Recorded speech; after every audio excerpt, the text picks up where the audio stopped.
Okay, keyboard lubrication. So I've done some of this before. We've had discussions about this. I've done it on the partner. So I've got two types here. We've got the PTFE and we've got the silicone. So I've been using silicone, although there has been discussion that this one's better. My main concern is that the silicone that I've been using is for use on metal, plastic, wood and rubber. Yeah, right there. The PTFE, it's also for use on metal, glass and plastics, asterisk. So the asterisk is, always test on an let me get this out of the way.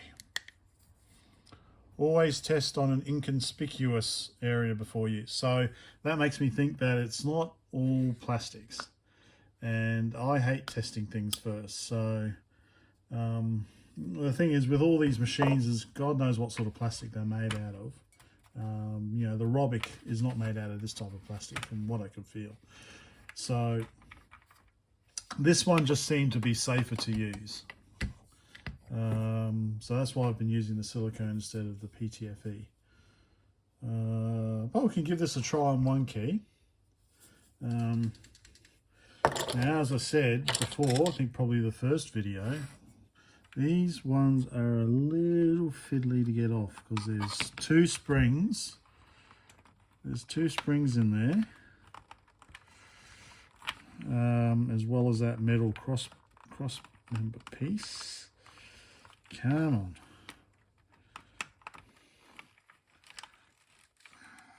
Come on. I'll do it wrong side. I should have lifted this side off first and then done something with this side. Come off. Got it off easy before. There we go. Okay. So where could the lubrication be required? Let's have a look at this one. So we've got a spring on top, then we've got a little crossbar there that makes contact with these thingamaboo bars, and then we've got another spring here. So I'm thinking probably it's these four pillars as they slide into these holes here, that if you hit it on one side it gets kind of stuck. That's what I'm thinking. So let's try the PTFE, shall we?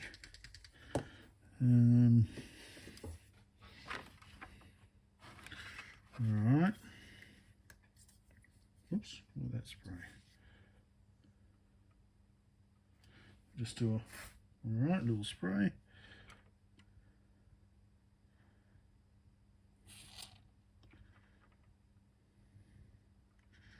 Okay.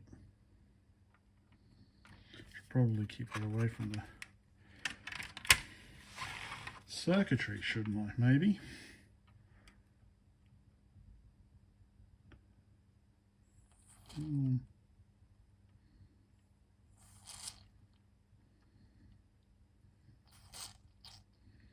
Just want to dab it in.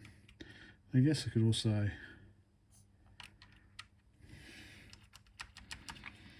dab it in there as well. Okay, well I guess maybe I could have just sprayed this side. So anyway, let's try this one as a guinea pig. Let's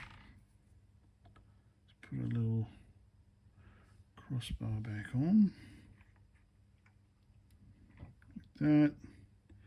Little spring on top.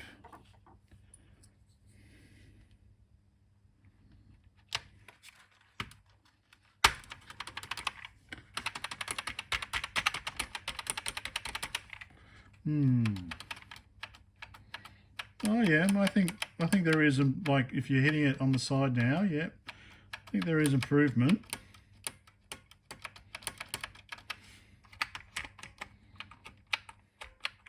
You can, yeah.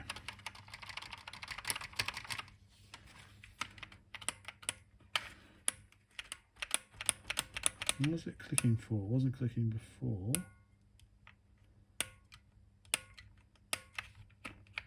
Should it be clicking?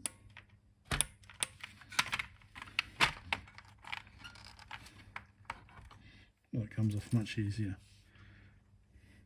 So I think it was probably because I put this on the other way around.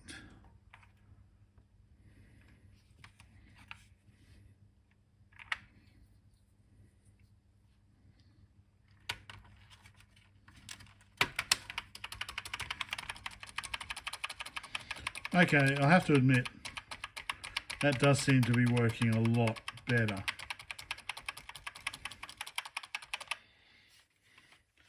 Compare it to these other keys. Oh, let's try this one next, shall we? Alright, let's try the brake space.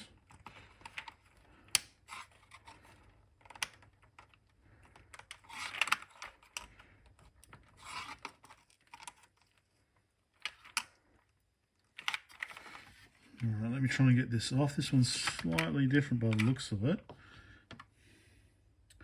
Actually, looking at the way it is, all the other keys have got this little gap on the side, whereas this one's got it like that. So maybe it comes off differently as well.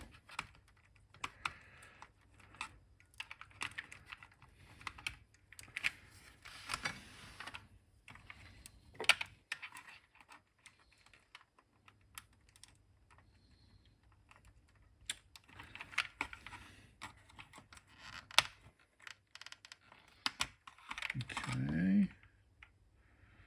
Right. Okay. So, okay, spring staying in there. All right, so this time I'm just going to give these a spray.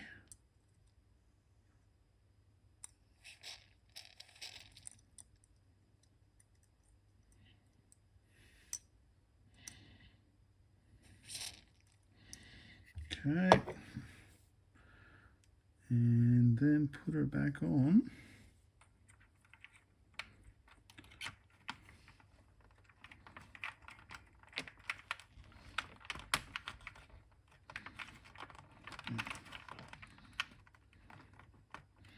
Just going to line these 4 holes up.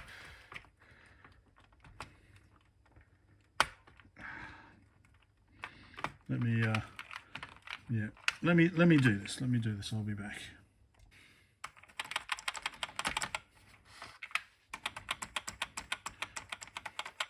I think in this case, yes, the lubrication has made a big difference. As you go from side to side, yeah, huge difference.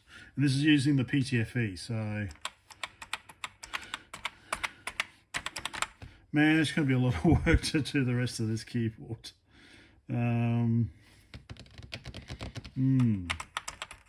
But yeah, it's definitely a big improvement.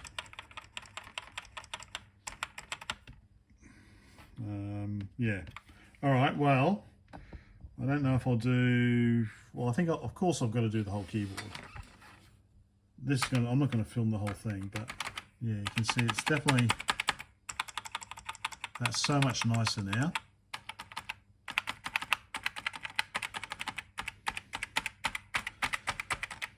Yeah. So let me do the rest of the keyboard and let's see if I see the improvement. What I'll do, I just thought show the difference. So this is the cap shift key, so it's similar to the brake space one. And the reason why it's a little bit difficult is we've got a clip. So there's a clip on either. Oh, okay, there comes the spring, and that kind of matches up with this little gap here. So all these keys here have got clips on either side, whereas these longer ones have got clips top and bottom. So that's what that's the issue, is trying to get those clips out. Anyway, so the other interesting thing about this is that this brake space has only got one of those crossbars, whereas the cap shift has got doubled up crossbars. It's got vertical and horizontal for some reason. So some I've got more than others. So, and if I pull that out, that pulls the whole thing out. So, yeah, I don't know why that is. Anyway, onwards with the lubrication. Okay, I'm getting there. It gets a bit messy. So, lots of parts that can go flying if you're not careful. The best way to do it seems to be starting on the bottom row, either on the left side or the right side, and getting the first key off and then going side by side. So, as I said, that's the side where there's a plastic clip. So there's a plastic clip on that side and that side. So you just need to kind of unclip it from that side and then that side, and it comes up. Obviously this one here, the clip is on the top and the bottom. So I'm almost done. So let's get this one out. So on one side and lever it on the other side, and then comes up. And of course, using a magnetic screwdriver, you pick up all the springs. Just make sure they don't go flying everywhere. So pretty much they're all standard. So we've got under here, so we've got a big spring there. Then we've got this little plastic nubbin that goes on that way, and then we've got the little crossbar that makes contact. You got some, like I showed before, that have got four-way. Anyway, so I'm not worried about where all the pieces are at the moment, because as long as I haven't lost any on the floor, then pretty much I know how they will go back. And sometimes the spring's under there, so just make sure you get rid of it. Then what I'm going to do is give all these keys a wash in some warm dishwashing liquid, so nice and clean. Come on. And then lubricate them. Okay, that side's up. Oh, this one's getting a bit tough. And then put them back in. See how we go. Oh, careful, Brett. Okay, just put that down there. So, almost done. I've got 4 more, and I've just got the arrow keys to do. Time for your bar.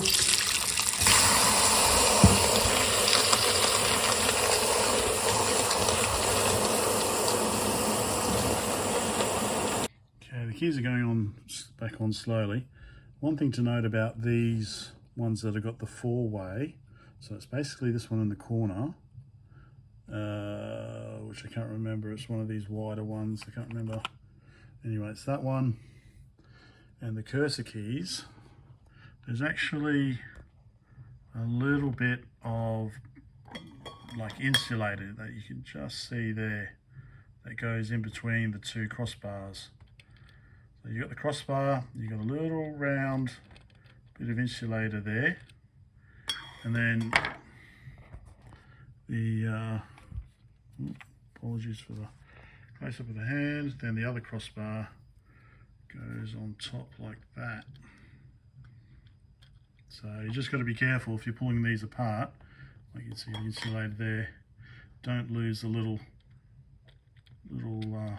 circular plastic there.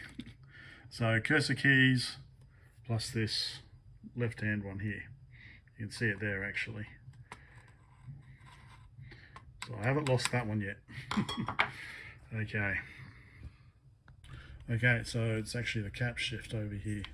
So we've got the little crossbar with a little bit of plastic on the top of it already.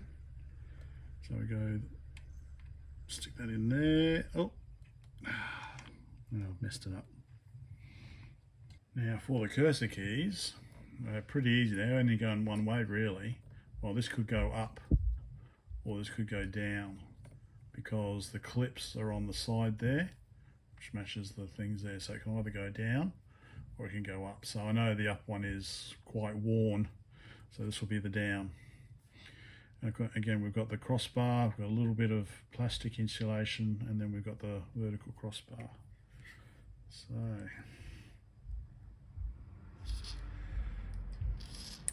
I think this is worth it. It seems to be making an improvement.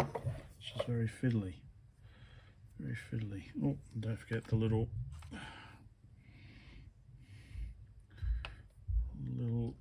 spring on top.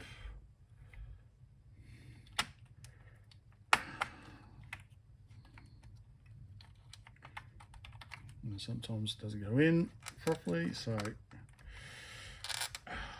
pull it up, recenter the spring,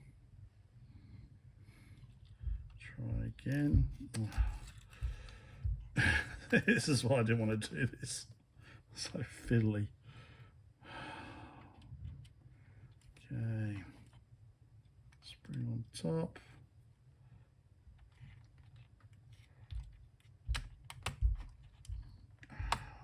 Come on.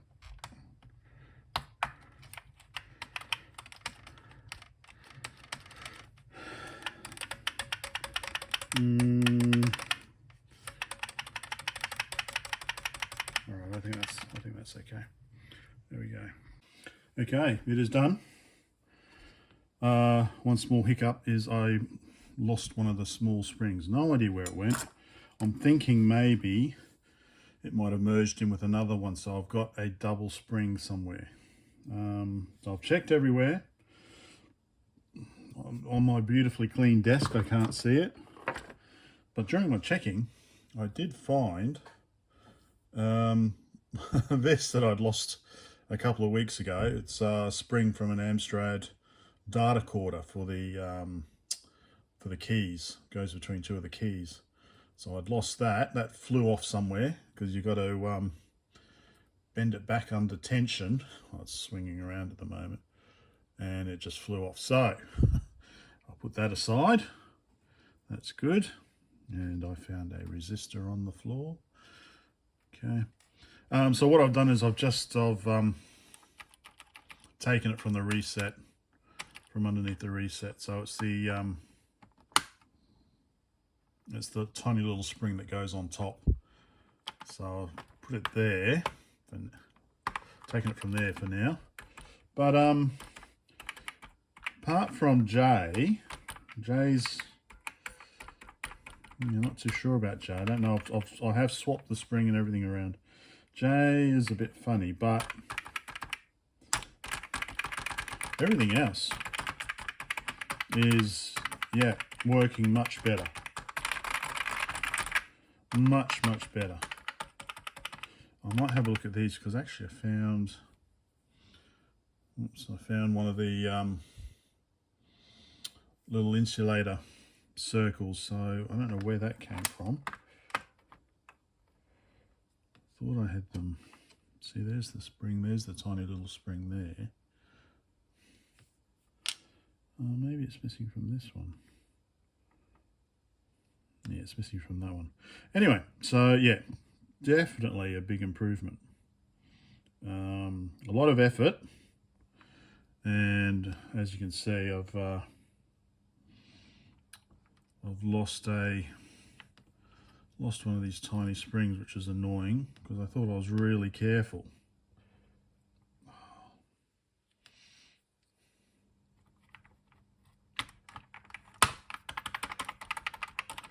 Yeah,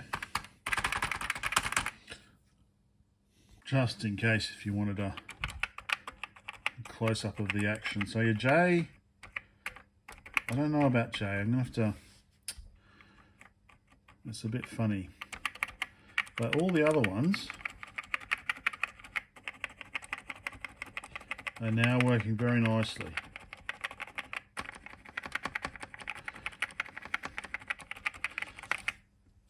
So J, yeah. I know what you're thinking, oh, maybe that's where you doubled up the spring. It's like, no, it's not where I doubled up the spring. So, there. Yeah, okay. On to something else. I've got lots of other things to look at. there we go. So that's the Didaktik M. I don't know if there's... Oh, well, the only other thing really will be the keyboard, joystick, which is the edge connectors here. So I'll have to make an edge connector to DE9 if I want to do Atari, or edge connector to DIN if I want to use a Soviet joystick. So that's something else that could be done. Of course, there's my RGB, quite proud of. Yeah. All right, well, I'm going to put this away for now and start work on something else.